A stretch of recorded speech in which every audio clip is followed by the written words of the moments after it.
Welcome. The room is filling up. I'm Eli Clifton, a senior advisor at the Quincy Institute for Responsible Statecraft and investigative journalist at large at responsiblestatecraft.org. The Quincy Institute's mission is to promote ideas that move U.S. foreign policy away from endless war and toward vigorous diplomacy in the pursuit of international peace. President Biden's decision to withdraw U.S. troops from Afghanistan is one important part to ending the 2 decades-long global war on terror.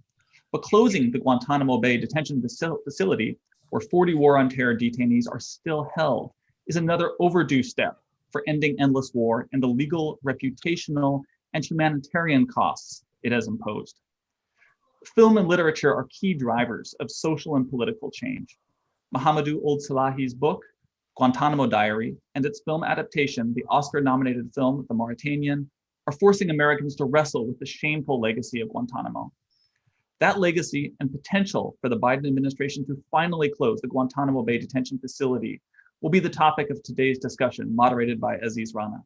Aziz is the Richard and Lois Cole Professor of Law at Cornell Law School and a non-resident fellow at the Quincy Institute.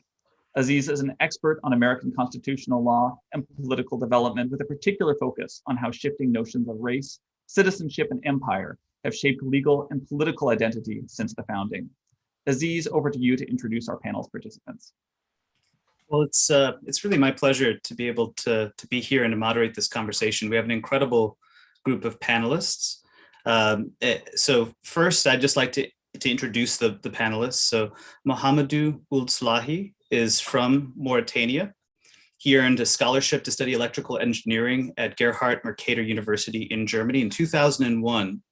He was living and working in his home country of Mauritania when he was detained and renditioned to Jordan, beginning an ordeal that he would chronicle in his internationally best-selling Guantanamo Diary. The manuscript, which he wrote in his isolation cell in the detention camp at Gitmo, was first published in the US and the UK in January 2015 and has since been published in 25 languages. After 15 years of detention, Mohamedou was released on October 17th, 2016 to Mauritania. This year in February, he published his first novel, The Actual True Story of Ahmed and Zarga, published by Ohio University Press, and is the subject of the recent film, The Mauritanian. Along with Mohamedou, we also have on the panel Hina Shamsi. Hina is the director of the ACLU National Security Project, which is dedicated to ensuring that U.S. national security policies and practices are consistent with the Constitution, civil liberties, and human rights. She's the author and co-author of publications on surveillance, targeted killing, torture, and extraordinary rendition. She's also a lecturer in law at Columbia Law School, where she teaches a course on international human rights. And finally, we also have on our panel Rita Simeon. Rita is senior counsel for the Senate Judiciary Committee under Chair Dick Durbin. She's also an adjunct professor of law at Georgetown University Law Center, where she's taught courses on national security, human rights, foreign relations, and covert action. Previously, Rita was the director of national security advocacy at Human Rights First, where she advocated for national security and counterterrorism policies that respect human rights and the rule of law. As just an initial beginning point, we have a short video about the movie The Mauritanian that we'd like to show. So I'll just ask the folks behind the scenes who've done such a great job of bringing this event together to play that video for us. Mohamedou Ould Slahi, The Mauritanian. You want to represent the head recruiter for 9/11. Alleged. I first became aware of this story when Mohamedou's book, Guantanamo Diaries, was published. This was the first piece of literature that actually been written in Guantanamo prison. He has been held against his will for 6 years. Since when did we start locking people up without a trial in this country? It's a political thriller, it's also a legal thriller. And at the center is this luminous human being. It's a story of someone who is innocent, wrongly accused. And this extraordinarily brilliant woman who is defending him and really came to love him. And the real human beings are actually on set while we're shooting the film. I looked at Kevin and say, no matter how dramatic this is, the reality was more dramatic than this. I'm Nancy Hollander, this is my associate, and we wish to represent you. How can you defend me if you don't even know what I'm charged with? Have you been charged? No. I want people to be able to see a Guantanamo prisoner as a human being, with a family, with a sense of humor. See you later, alligators. Now you have to say, after a while, crocodile. The casting is beyond my wildest dreams. Just imagine that we were very beautiful then. When you meet Mohamedou, you feel the essence of his spirit so strong. Mohamedou is so charming and so funny. Right from the beginning, the casting director and I looked at each other and said, well, it's got to be Tahar. He shows such amazing range. You asked me to set fire to this place, but I'm still sitting in it. I mean, what can you say about Jodie? She's whip smart, funny, easy to work with. You know, the fanboy in me is going, I'm going to see me Jodie Foster. Just from the very first frames that you see Jodie, you know who this person is. People have called you a terrorist lawyer. When I defended someone charged with rape, nobody called me a rapist. When I defended someone charged with murder, nobody dug around my backyard. But when someone's accused of terrorism, people like you seem to think that that's different. We both walked into that set. It made me gasp that it was so much like when I would visit him. I think we really want to get it right. We want to be fair to all of the parties. Doesn't it bother you working for someone like this? I'm not just defending him, I'm defending the rule of law. If ever there was a time that we need to learn to see the humanity on the other side of arguments, it's right now. It's a story that has to be told. My captors cannot forgive me for something that I have never done. But I am trying to forgive. I want to forgive.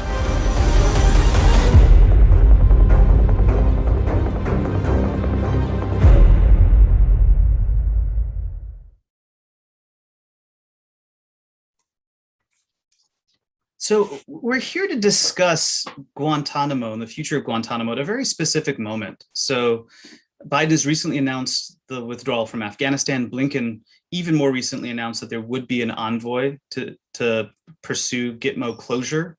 We have Durbin's letter signed by 22 different Senate Democrats calling for closure, and the recent movie, The Mauritanian, that you just watched this short featurette about.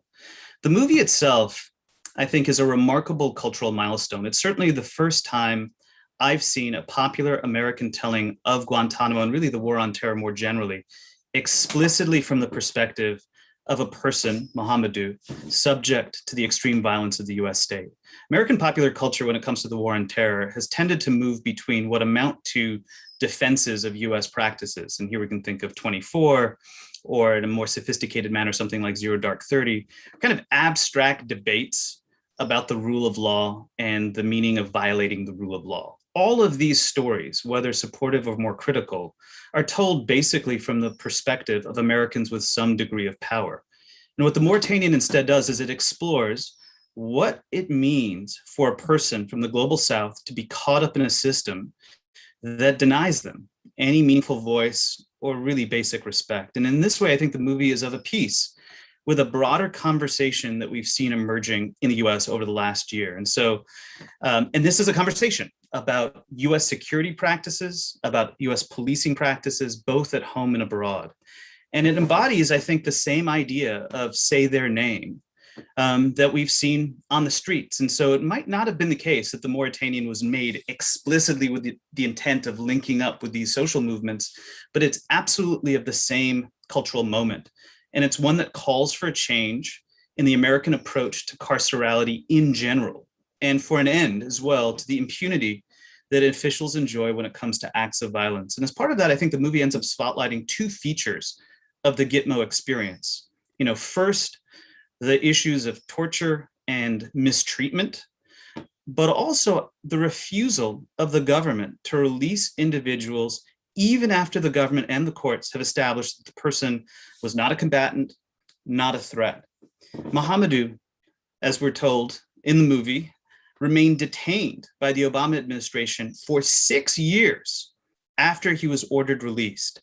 And this is not something that is all that uncommon. If you just go back to 2009, when Obama first said that Gitmo would be closed, there were a number of local communities, for example, in Amherst, Massachusetts, that were open to taking in released prisoners, in particular in the context of the 17 Chinese Uyghurs that the government admitted were not combatants, and that the US government basically refused under any circumstances to allow individuals to be released into the US.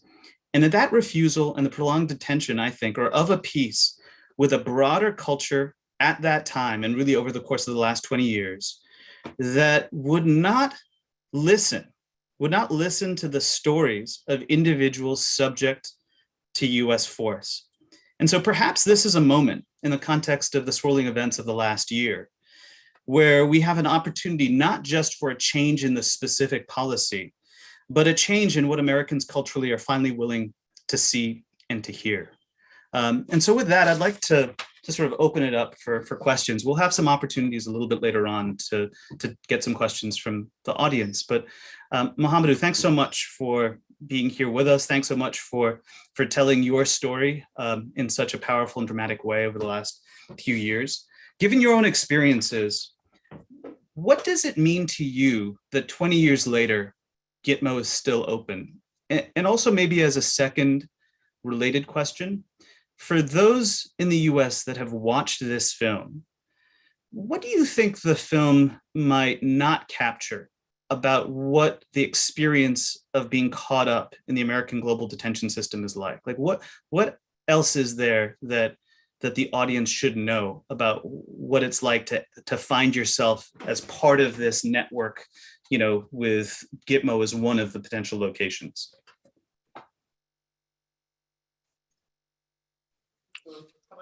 Hi, everyone. So, Aziz, thank you so much for inviting me. And I salute Henna. She's my lawyer. And I salute Rita and Eli. Thank you for having me. I feel really the warm welcome. And I feel right at home. So to address your question, I think I'm always reminded of this German saying, wenn das Militär sich bewegt, bleibt die Wahrheit auf der Strecke. Meaning, when the military is in motion, truth can't keep up. And this whole narrative that was woven around the war on terror, so we are getting a very specific group of people, i.e. mostly it was woven to vilify this group of people and dehumanize them. So they have no face and they are even planted in the head of people because it was driven over and over and it was carried out by the media. And actually, since George W. Bush, no one is innocent from carrying this out, including people who are seen as somewhat liberal, like Barack Obama and now Joe Biden, of course, with less intensity. So we could see that Trump is very vulgar as a person, and he speaks about Muslim. We need to stop Muslim from coming to the country with names, which actually was very much what other people thought, but he was so correct in addressing this.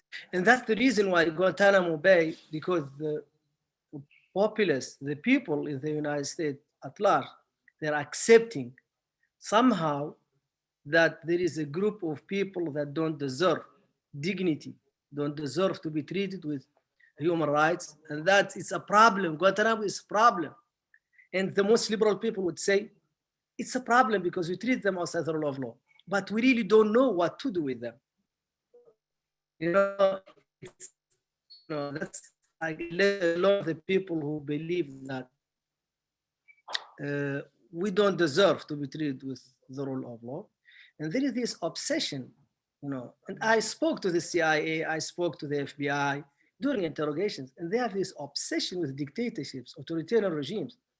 They say always, look, they remove the gloves, get down and dirty, not abiding by the rules. And they forget that the United States is a good country by and large because they have the gloves. Sweden, Germany, Western Europe in general are good countries because they abide by the rule of law. Their hands are tied And where the law is weak, the country is not safe, and the economy is bad, and people in general are doing bad. So, of course, the film showed part of my life and my suffering,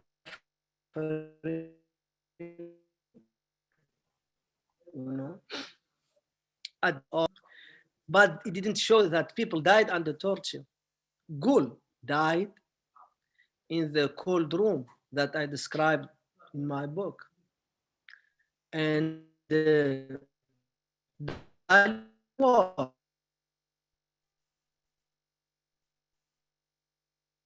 was beaten to death. He's a taxi driver. He was in the same background as I was. He only spent very few days and then he died. He was very young. Mistaken identity. Of course, the movie did not show this. It's brutal. But, people are not shown this. And I completely very sensitive to the security of United States and the security of all human beings. No one wants to be killed. And we never sit in this part of the world. I tell you a secret. We never sit around teen Mauritanians and said, I wish someone teaches me how to kill people. No one says that. We all want to live. We all want to have a job. We all want to have security. At the same time, we want to be treated with dignity. We want the United States not only to abandon, violent human rights, but to be leading the fight, Now, what can they tell China when China, go after the Uyghur? They can't tell them anything because China would say, we are using the playbook of Guantanamo Bay. Those are bad people. We decide those people are bad. Just like you decided the people you picked up from around the world are bad people. And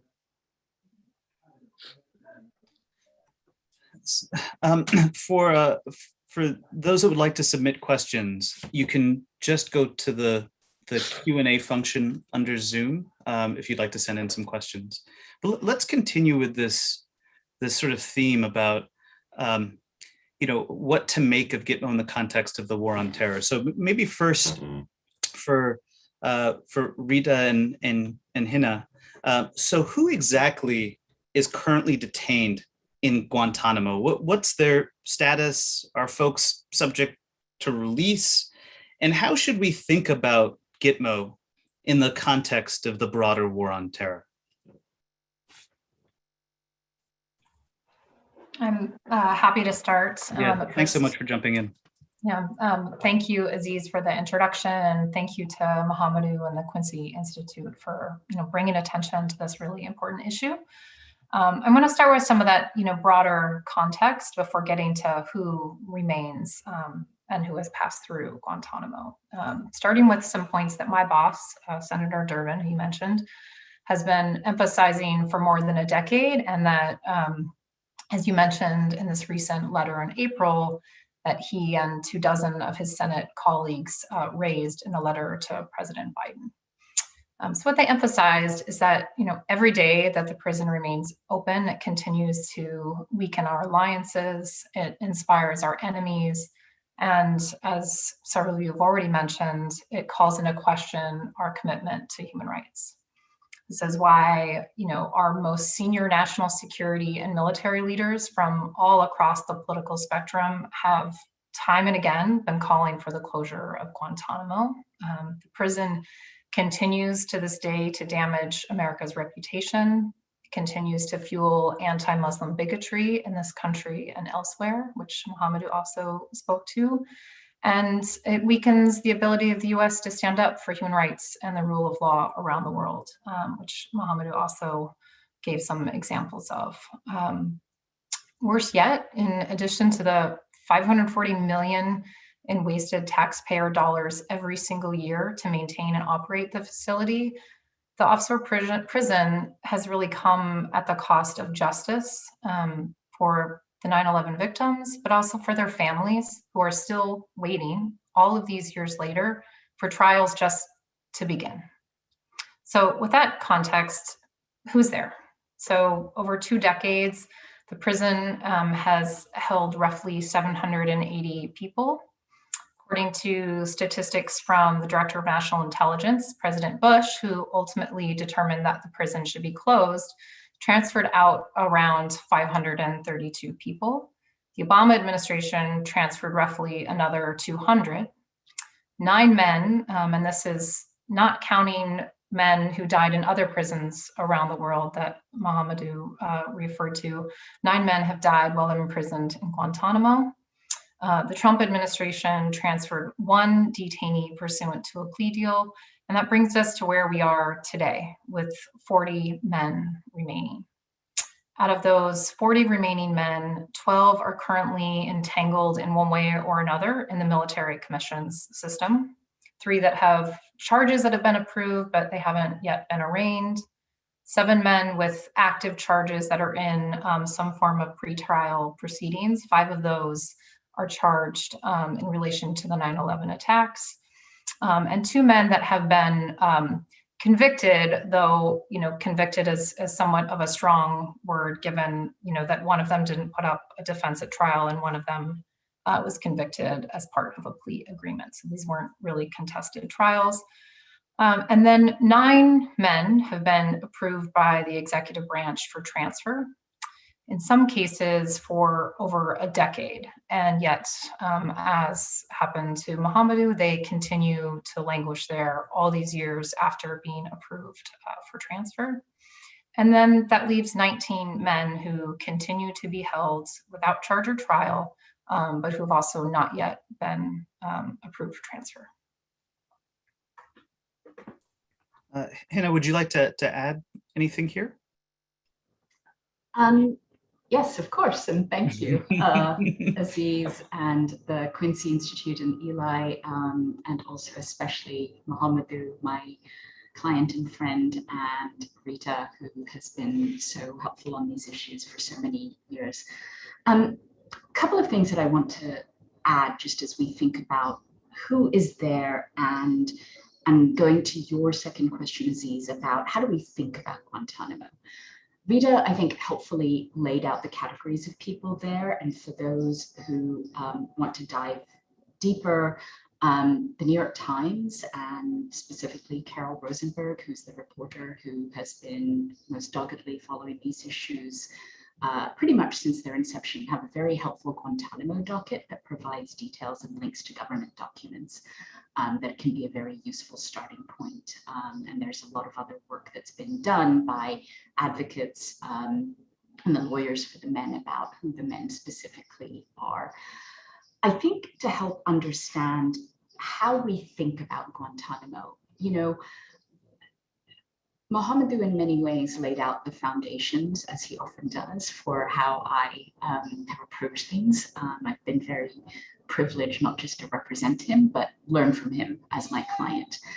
And I think you can't think about Guantanamo and what used to be called the War on Terror, and is now sort of a nomenclature for, or now sort of a, another way of describing the endless wars that Eli referred to, is the history of state-sanctioned torture, the strong and ongoing attempts to prevent accountability and indeed provide impunity for that torture, an approach Mohamedou referred to, gloves being off, that essentially was all about jettisoning asserted claims of US values and commitment to the rule of law, to not just sort of flagrant violation, but specifically violation for a particular category of people,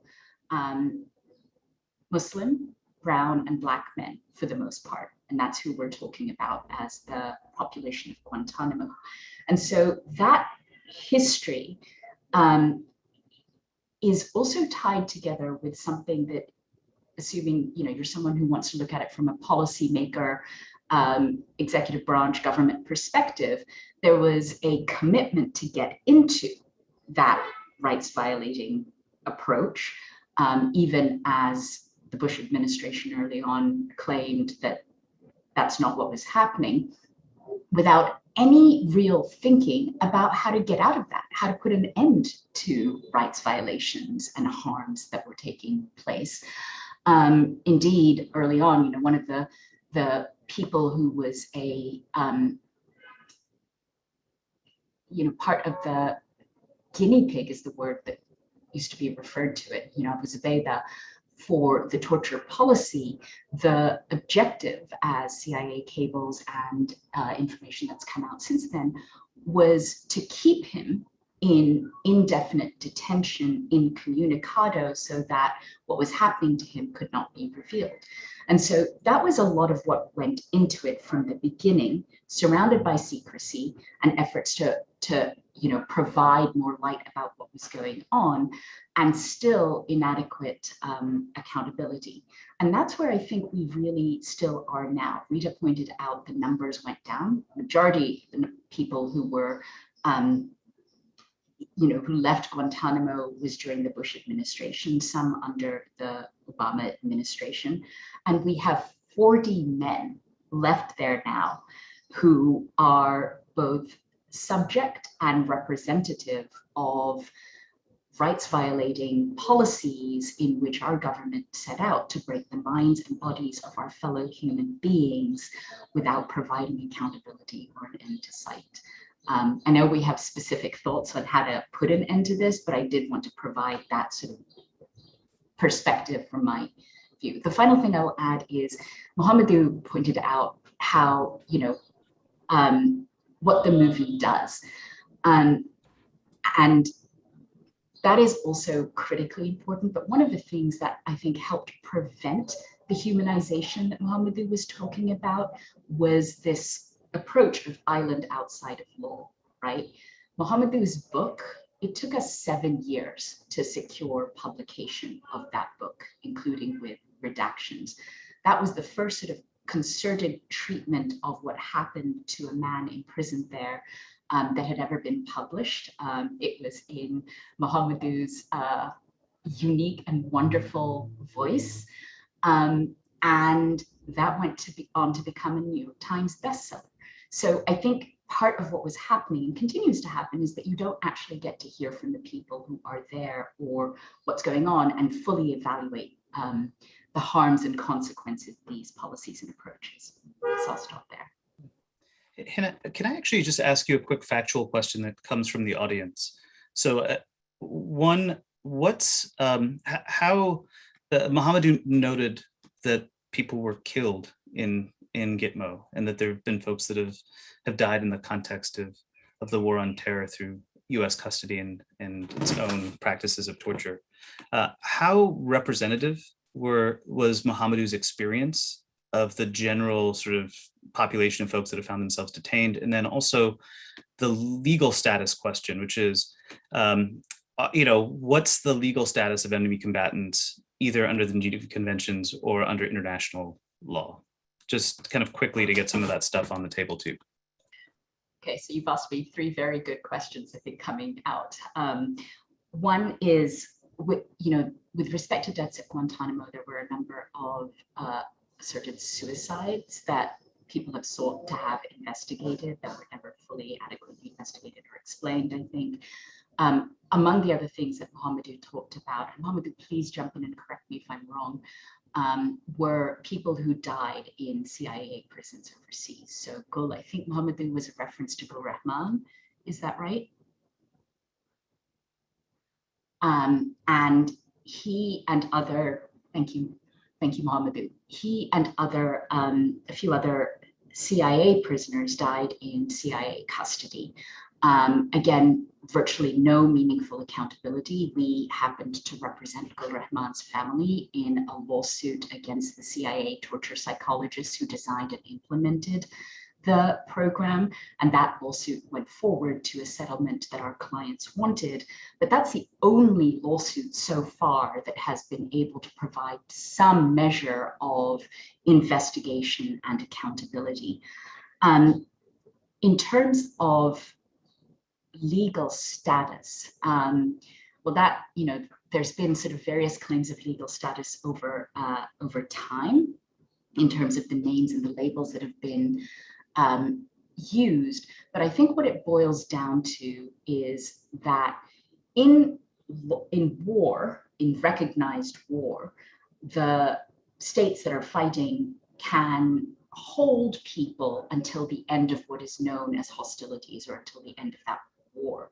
What the US did with Guantanamo, and it's representative of a broader militarized war-based approach, is that it claimed that people who were captured outside of any recognized war or battlefield, like Mohamedou, were nevertheless subject to indefinite military detention. And that is a large part of what continues as a claim, and a claim that is not consistent with international law and the United States legal obligations, and part of what, unfortunately, the government continues to claim still today, which is the authority to indefinitely detain without even, for example, the due process safeguards required by the Constitution. So perhaps we can get into that more, but that's sort of a bit of a summary. How representative was Mohamedou's experience? I think if there's anything that I've learned, it's to make sure to defer to the people who had that experience in terms of how representative it is. So I would ask Mohamedou that, and just say that there are numerous people among those who are still detained at Guantanamo who were subjected to CIA black sites, detention, and torture.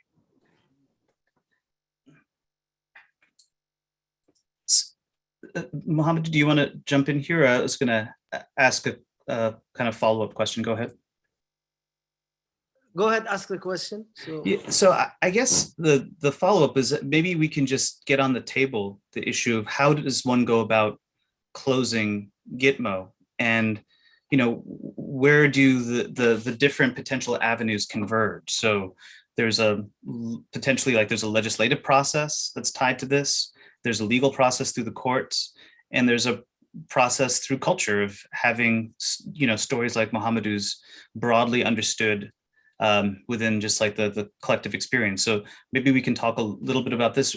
Rita, can you talk some about the legislative process that might lead to a closure to Guantanamo, and then we'll turn it over to Mohamedou. Sure. So right now there are, as you were referring to, some congressional restrictions on what can be done as far as the remaining detainees. So there's currently a ban in place on transfers to the United States of detainees from Guantanamo for any purpose. So for emergency medical treatment that cannot be provided on base, for prosecution in our, time-tested federal courts, or for any other reason, continued detention or otherwise, which adds innumerable challenges for the closure of Guantanamo. And there are also restrictions on transfers to foreign countries as well. So there's a list of countries where detainees cannot be transferred. And then for other countries, a certification process that adds a layer of challenges for those transfers. But even with those restrictions in place, which doesn't seem to be sort of a path forward, at least imminently, to lifting those restrictions. But the good news is that even with those in place right now, President Biden really has all the authority that he needs to get it done, or to really get very nearly there. There's only 40 people left, as we've been talking about. And, I can get into it now, we can wait, but, with a series of different steps to deal with the different categories of folks who remain, he can actually close the facility. So he will need, of course, really strong leadership from the White House. There's got to be a senior official who is accountable and in charge of the closure process, who can deal with interagency disputes and be able to make sure that there's cooperation. As you mentioned, Aziz, reestablishing the special envoy for Gitmo closure at the State Department is critical. Fortunately, Secretary of State Tony Blinken recently testified, as you mentioned, that they were, taking a very active and serious look at reestablishing that envoy position. And the reason why that envoy position is so critical is that diplomacy is really an essential part of the closure process, right? The State Department has to identify transfer countries, negotiate transfer agreements, etc. So really there needs to be this envoy or other senior official in place at the State Department who can get to work immediately repatriating or resettling the 9 men at first who've already been approved for transfer, and then starting to lay the groundwork for transferring any of the other remaining detainees who aren't going to be charged with any crimes. And then of course we need closure infrastructure at the Defense Department as well. Another key aspect is just making better use of our federal court system. So one piece of that is for the administration to, in appropriate cases, just not oppose the detainees' habeas petitions. That allows the administration to expedite transfers to foreign countries because then they go through a different process pursuant to court order and don't have some of the same sort of certification requirements that would otherwise slow things down. And then, another key part is for the Justice Department to utilize the federal courts by using plea agreements. They can enter into plea agreements in federal court remotely via video conference, and then detainees can serve any remaining sentences beyond all of the years that they've already been Guantanamo in the country that they're transferred to. That can get a number of folks out fairly quickly as well. And then I think really key here, and Hina has already mentioned this point, is for the Justice Department to stop undercutting the president's efforts by reversing some of the very erroneous and troubling legal positions it has taken regarding protections that, whether those are from our international treaty obligations or domestic legal protections under our Constitution. Just for example, the one that Hina already mentioned, right, is this very troubling position that the U.S. Constitution's due process clause does not apply to the men detained there. So just a shift in some of those positions can really help start to really streamline the process for transferring folks out. And at the end of the day, they can get it done. It needs to be done. There's been unprecedented damage already to the reputation of the U.S. and its standing in the world over the last 4 years. And at this point, closing Guantanamo is really critical to sending a message about who we're going to be, I think who we are and who we want to be as a nation, especially in the context of that broader question, Aziz, that you were talking about with the end to this endless war, the drawdown of the war in Afghanistan, the sort of who are we going to be now? Are we going to get off of this perpetual war footing and shift to sustainable and rights respecting policies? Or are we going to continue down the path that we've been on the last 2 decades? Mohamedou, your book played a clear role in your eventual release. And so, where do you see the voice of folks that were detained in the process of both closing Guantanamo and ending this practice of indefinite detention and endless war? I just would second what Hina and what Rita just said. Look, this is the obligation of the United States to close this prison, because disappearing people, kidnapping people, and put them in a prison falsely are crimes against human rights. I don't know whether they constitute crime against humanity, but I know they are crimes against human rights and against conventions to which the United States of America is signatory. And this is a problem. This is a problem that was the making of the United States, and they need to solve them and solve them very quickly if the United States cares about the rule of law and about its people. This, I'm sorry to say this, but I like to be very direct. This image of the United States as a benevolent state that never makes mistake and that always does stuff a reaction to stuff they never like.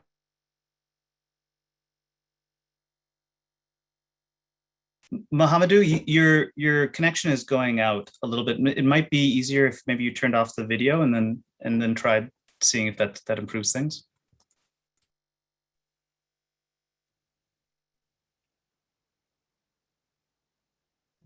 Okay. Go ahead. I just disappeared. Yeah, the connection seems to be going in and out. Maybe if you turned off the video, it might improve the connection a little bit. Okay. I hate to watch myself anyway, so. So anyway, so this like fantastical image of the United States of America as a benevolent state, they only do the right thing. I mean, I this speaking to all kinds of American people, you know, and the other point is this whole like terrorism. And I say this because I want to speak that it should not be a crime. Terrorism should not be a crime because philosophically, there is no, it's not defined. You cannot like have a crime that is not defined. Terrorists in Mauritania are not the same as in the United States of America, are not the same as in Germany, are not the same as in Palestine, are not the same in Saudi Arabia. And two, terrorism is used, particularly in this part of the world, as a weapon to oppress and crush political dissent. And the third thing, it's used also by the United States to collectively punish people. Because all you need to say, all you need to destroy someone's life is to paint them as terrorists. You don't need any definition, you don't need to prove anything. You just would say, Mohamedou is a terrorist. You know, that's it. You don't need anything. But if you say Mohamedou is a murderer, you have to show whom did I kill? And we just need this. This need to stop because I love the people of your country, the United States, and I think you deserve better. And you don't deserve to have this skeleton in your house that is Guantanamo Bay. And it's okay to make a mistake. The United States could say they made a mistake and they are going to set things right and close. And I believe he lost his wife at a relatively young age. He lost his son. I can't even imagine burying my own son. It just like kills my heart just thinking about that. And he suffered, and he also said that he would close this illegal prison. And I think it's about time to do the right thing and close Guantanamo Bay, because that's what the people of the United States deserve and what those innocent men deserve. As to your question about how representative, I was in isolation when I was put in this special interrogation. But I don't have any scientific data, but all the detainees I met, I talked to were tortured in one way or the other, and almost all of them mentioned sexual assault. They mentioned the cold room, and they mentioned sleep deprivation, among other things. So we have a number of questions from the audience, and we have a small amount of time. I thought maybe what we could do very quickly is collectively just answer some of the ones that are just quick factual questions. So we have a question about the cost per person in Guantanamo. My understanding is it's incredibly expensive, that it was something like 13 million a person. Is that correct? So that maintaining the base is a massive financial sink. Do I have that correct? Does anybody want to? This is just off the top of my head, so I haven't researched it. I believe that was the latest estimate. Yeah, great. So there was another quick question about the 9 individuals named who have been cleared for transfer. You can see this under open questions Q&A, and there's 9 mentioned. The person noted 6, but there are 3 additional. Maybe Hino or Rita can just respond to the Q&A with the 3 additional names. And then we had a couple questions about the particular status of Guantanamo. So Guantanamo is interesting in the sense that it's basically occupied land that's extracted from Cuba in the context of the Spanish-American War. And part of the unique kind of legal status of the base is the way in which it is an embodiment of multiple histories, essentially, of American empire. And so there's a question about, how should we think of Guantanamo in the context of closing the base? Does anybody want to jump in or reflect on that very quickly? So that, one potential way, says the question, of closing the base is ending the lease and returning the land and getting out of the business of essentially having territory that's outside the purview of what the government declares to be the constitutional protections. I mean, I think that's interesting. I think that that's a very attenuated way of getting at this, and that probably the more direct ways are the things that Rita talked about. And to boil that down, if I can at all, all three branches of government have played a role in keeping Guantanamo open, whether that was Bush in the first place, sending people there, Obama saying he wanted to close it, but then his administration taking actions that, while it went towards closing it, actually ended up not being able to do so, to Trump, who threatened to send people there, and now we come to Biden. Right? Congress has been, for the most part, and Rita's boss is terrific. The longer history of Congress is a supremely irresponsible one. Really putting some impediments in place to prevent the closure. And the executive branch, or the judicial branch, has excessively deferred to the government's claims of terrorism, national security, and deference due, and in many instances acted as a rubber stamp. So what do we actually need to get out of there? Well, bottom line is that the Biden administration, the executive branch, which started all of this in the first place, is really the only ones who need to act, right? Which is through the ways that Rita laid out, which includes a special envoy we've talked about, transferring people out who've been cleared for transfer, and not taking legal positions that undermine the president's policy goal, President Biden's policy goal, of actually closing this administration. So I think those are the more direct routes to ending it, none of which is to say it's going to be easy.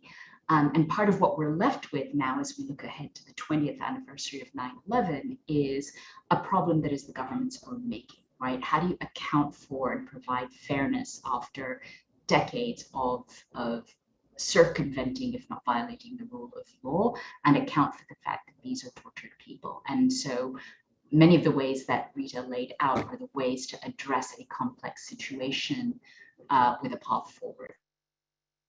Great. So we also received a question about social movement activism, and in particular, Witness Against Torture and other groups that have been involved over many years. And, in a sense, given the fact that I framed this initially by invoking the movement for Black Lives, like what role do social movements play along with, cultural products like Mohamedou's book and the film in shifting the dynamics of policy in DC, especially since, as Rita noted, some of this is just convincing the government to allow people essentially to be released rather than fighting against court decisions. Any thoughts on the social movement dynamics here, both ongoing and what more can be done? I can touch on that. I think social movements have been critical throughout at each key stage, from the earliest points when social movement and grassroots support was so important to keeping the issue in public awareness, even when the detainees, the men, the prisoners were behind walls that we could not see through.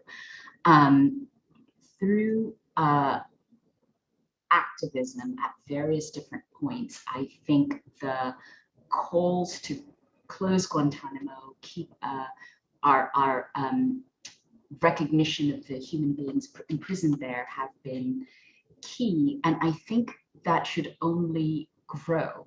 I'm reminded, there was a coalition letter that was sent earlier this year by, a human rights coalition that I'm part of that included, for the first time in years, over 130 organizations that come from across the social movement spectrum, immigrants groups, racial justice groups, human rights groups. And what they showed is that there may very well be people for whom Guantanamo is out of sight and out of mind, but not for the people who want this country to espouse racial justice and social justice, not only in words, but also in action. So a real call out to the wonderful people who've continued to help power this movement. So a question for everyone, which is, even if Gitmo were closed, what would it mean, or what would it require to actually change the overarching US approach to detention? Because there's a way in which Gitmo is a product of 2001, 2002, and yet there are ongoing practices that Mohamedou experienced that are, that are part of the contemporary landscape. So Mohamedou, wrote about the fact that he was renditioned through Jordan, and the US continues to basically use third parties in its own detention and interrogation practices, including in places like northeastern Syria, in a report that was recently published by Human Rights Watch. So how do you connect the closure of Guantanamo to a general change in the detention practices and policies of the US government? Does anybody want to jump in here? I'm happy to start us off here on this one. I think I would think of this a little bit more broadly than just detention, though, right? So we've been talking about the sort of, so-called war on terror, which Hannah, referred to now as the sort of endless war, and we are at a crossroads now. As I started alluding to earlier, we are approaching the 20-year anniversary of the 9/11 attacks. Someone in the audience asked a question about the 2001 authorization for use of military force that was passed just 3 days after the 9/11 attacks. And that sort of is the undergirding authority for not just detention operations at Guantanamo and elsewhere, but also for the use of lethal force and other sort of war-based approaches to counterterrorism. So we are now at this moment where it's time to think about where the president has said that over the next few months, he will be winding down the ground war in Afghanistan. We're approaching this 20-year anniversary. So what does that mean? What does that mean for the 2001 AUMF?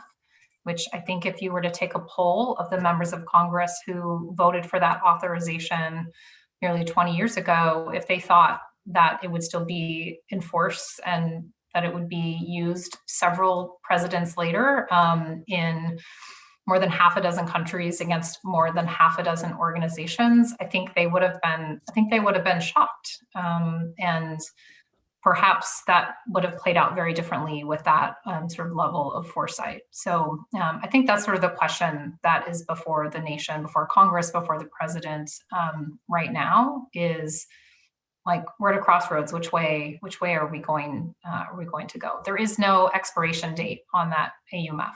So either the president needs to retire those authorities or Congress needs to retire those authorities for us to shift directions here. Yeah, so Mohamedou had to leave us, but I thought we could just close up with a couple more questions just because there was so much interest from the audience, and I apologize that we haven't been able to get through as many questions as folks might have hoped. But one thing that did come up a couple different times from the audience is this issue of accountability and basically state impunity for violence. So there's a legal question element of it, which is, why is it that the courts have been so poor as a mechanism for, simply holding officials accountable, pursuing various kinds of civil, let alone criminal lawsuits? And what would it mean to actually create a culture of accountability in this context? And going to try and give a very, very quick question, a quick response to that question. I think perhaps the biggest impediment has been that in response to accountability lawsuits, the executive branch has, throughout each of the administrations, raised threshold defenses based on secrecy and qualified immunity and other immunity doctrines. Some of that is very familiar from the domestic context of lack of accountability for policing abuses, right? The thing that happens in the national security context is that it's those challenges and abuses taken to the nth degree with the addition of claims of excessive secrecy to which administrations, the judiciary has deferred. And so most of the lawsuits after years of litigation seeking accountability have been dismissed on those threshold grounds. And I think that that's an indictment of the executive branch. It's an indictment of the judiciary that has deferred to it. To the extent that they have been able to proceed, including, for example, our client's lawsuit against the torture psychologists, that is because the judge was willing to rule against the executive branch, and because there was a significant amount of advocacy, including from the human rights community, that essentially said to the Obama administration, successive administrations have prevented accountability. We urge you not to fight it so hard in this one. And I think that they were heard. But it took years and years of efforts to get there. And I think in a number of cases, statute of limitation are coming up. So the legal impediments have been fairly significant. But that makes it all the more important that there be routes that allow some measure of an end to what is a purgatory for the people still held at Guantanamo indefinitely. Rita, do you have any final words or anything that you'd like to add? No, just thank you again for bringing attention to this issue. It's a very important and timely conversation. Well, thanks so much to both of you, and a special thanks to Mohamedou, who had to leave just a few minutes early for his participation. That this is a decisive moment in the national history, both around Guantanamo specifically and the war on terror. And I strongly hope that just as we're having an accounting with questions about state violence at home, that we extend that to thinking about the exercise and projection of American power overseas and in places like Guantanamo, where law continues to be closed. So with that, Eli, I think you're going to say some final words for us. Thank you, Aziz, Hina, Rita, and especially Mohamedou.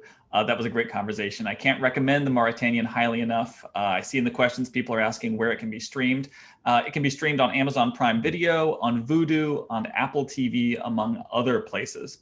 And if you're interested in Mohamedou's book, Guantanamo Diary, which came up in this discussion, please visit guantanamodiary.com to purchase it. Finally, please join us tomorrow at 5 p.m. Eastern Standard Time for a discussion of Quincy Institute President Andrew Bacevich's new book, After the Apocalypse, America's Role in a World Transformed. The panel will feature Andrew alongside Helen Andrews, Senior Editor at The American Conservative, and Katrina vanden Heuvel, Editorial Director and Publisher of The Nation magazine. Thank you all for attending and for our participants for this great, great discussion. Thanks, guys. Thank you.